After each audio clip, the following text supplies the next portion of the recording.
Hey, James, once again this week, lots of good questions. The only thing that really, really hurts me here is we can't get to them all, but we've got a bunch that we can get to. And let's start with Andy. And guess where Andy is from? New Orleans, Louisiana. And Okay. he says now that the Trump camp is discussing pardons for family members, you think Democrats should subpoena pardon family members and others like Michael Flynn to testify? Because once they're pardoned, they have immunity from those crimes. Yeah, I think that kind of stuff has to be. I'm certainly not against it, but it has to be part of a larger picture.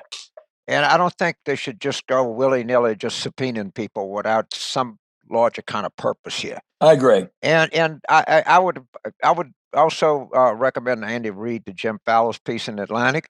Right. But look at the Attorney General of Texas, who's using Texas taxpayer money to try to bribe himself into getting a pardon. Well, this is a completely as a lawsuit with no merit. The Attorney General of Texas is trying to get the courts to overturn the election in Pennsylvania and Arizona or Michigan or whatever. And he's just doing that because he's under indictment and he wants a pardon. And he's using Texas taxpayer money for it. Well, he's not only under indictment, the poor fellow, James, but he had all of his top or most of his top aides resign because they say he's bribing people. That's the top aides to the Attorney General of the state of Texas is being accused by his own lieutenants of trying to offer bribes. I mean, it doesn't get much worse than that.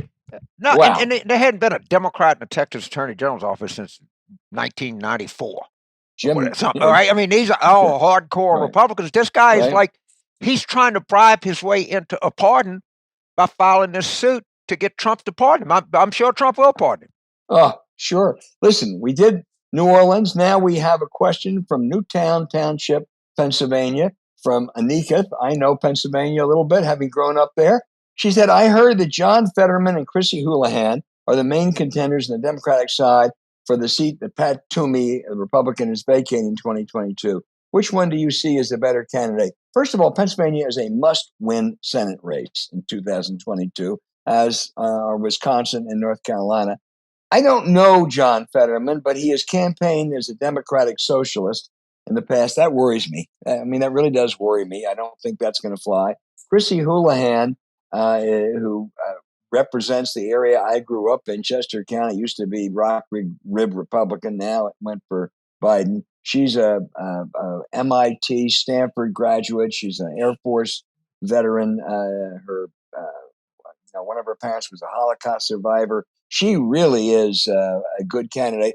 But from the western part of the state, Connor Lamb also would be a strong candidate. Either one, I think, Anika, would be stronger than John Fetterman. I concur. Yeah, I concur. I think you're at what scares you is that both of them get in, or you have some similar thing where you get the wrong person out of the primary. Right. And I mean, look, the country rendered a verdict on socialism. All right, they just did. They aren't for it. It wasn't very pretty. Right. They didn't go for it. And the only Democrat that really did well was Joe Biden. Well, we're keeping with the home states, and I think your wife is from Illinois, correct, James? She is. So we have Jim from Riverside, Illinois, and he says it's a question that's likely to cause a James rant. And he says, Could you discuss the concept of a Trump presidential library? I'm not ranting, I'm laughing. Personally, I see a cross between Disneyland and Mar-a-Lago with high entrance fees and a fully outfitted MAGA gift shop. Well, first of all, maybe they get match slapped to running. What do you know? If there is a Trump presidential library, what you know is it's going to be a giant scam. Yeah. Right. His whole staying in the race, he's raised over $200 million, 75% of which he gets. Right. But I mean, everything that they're going to do, everything that he does at the bottom of the core, and I'm going to talk to Tim about this, is a money-making scam. So that presidential library, I guarantee you, he is going to profit enormously if if they do that, because it's just another way for them to raise money. Right. That's And if all anyone asks, if anyone says, why is he doing it? There's a simple answer. Habit. That's what he does. We got Terry from, go ahead. No, I know. I'm just like, when you think of anything that he does, think of where the money is. What's the profit motive? Yeah. That would be what it is. There'd be no buy a book for anything in the world. All right, James, we did good. I want you to be safe this week.